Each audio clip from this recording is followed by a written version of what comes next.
Being a self-taught artist means that I've made almost every mistake under the sun. And being able to teach about it now means that you don't have to make the same mistakes. I've taught over 50,000 students online and in person, and almost all of them were beginners. So I've seen a thing or two when it comes to common mistakes. And in this video, I want to discuss the 3 most common mistakes that I see.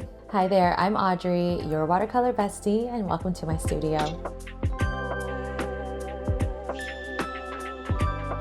If you like this video and want to start your watercolor journey, I have a free course, Watercolor Basics for the Absolute Beginner, and you can sign up using the link in the description below.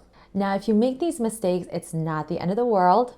It's an opportunity to improve and grow in your skills. There may also be other mistakes that beginners make. So if you still have questions at the end of the video, leave a comment below and I'd love to discuss it in another video. But for now, here are the 3 mistakes that I see when I teach people. Number 1, water control. Watercolors is literally about controlling the water. So not knowing how much or how little water you have is a big issue. This is a very common mistake because honestly, it'll just take time and practice to understand the nuances of water control. There are 3 aspects of water control on your brush, paint, and paper. Let's first talk about water control on your brush. We'll use the term thirsty or not thirsty to describe how much water the brush has. When you dip and swirl your brush in the water and then pull it out, it is a fully saturated, maybe oversaturated brush. It's not thirsty at all. Now wipe the brush on the rim of the jar, and this is going to remove a little bit of that excess water. If you need to remove more water, you can blot it on a paper towel or cotton rag. Now when we blot just for a second, it's still a pretty saturated brush, but the longer and longer you blot, the more thirsty the brush becomes. If you need to make a brush thirsty quickly, then it's better to squeeze the excess with the paper towel instead of blotting because it's just going to take a little bit longer and it'll be less damaging to your brush. Let's talk about water control in the paint. Since paint needs to be activated with water, you will always have some sort of wet paint. But you can study the consistency of the mixture. I talked about it in this previous video, the 5 levels of paint and water mixtures.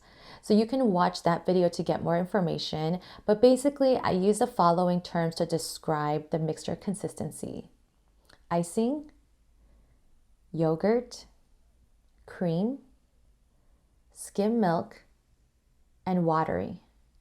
Knowing how watery your paint is will be helpful in knowing how far you can spread it and how it's going to react on wet paper or dry paper, etc. So take time to observe and understand these different levels of consistency and make sure to watch that video. Lastly, let's discuss paper wetness. I also discussed this in part 3 of beginner watercolor exercises, but it's based off of Bruce McAvoy's website where he describes the 6 stages of paper wetness. The first is completely wet or soaked, glossy, satin or low gloss, moist and humid, matte/damp, and then completely dry.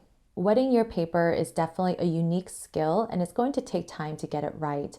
And a huge factor is the quality of your paper.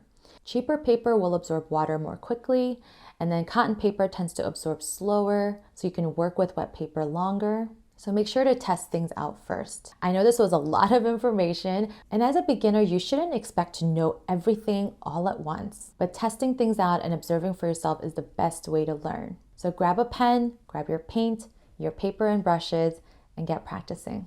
Next, color mixing goes beyond the primary colors and tertiary colors. Watercolors have a lot of facets in terms of transparency, granulation, and chroma. And again, it doesn't mean that you need to know everything right off the bat, but it's worth taking time to learn about your paints. I'd first suggest watching the Color Wheel Basics video so that you will have your own color wheel to reference. And to get to know your paints better, you can also create a full swatch chart so you can see how your paints mix. Start simple, like swatching all your primary colors, and then do a primary versus secondary color, and then secondary colors together, etc., etc. It'll be interesting to see what colors you get, and it doesn't have to be all that fancy.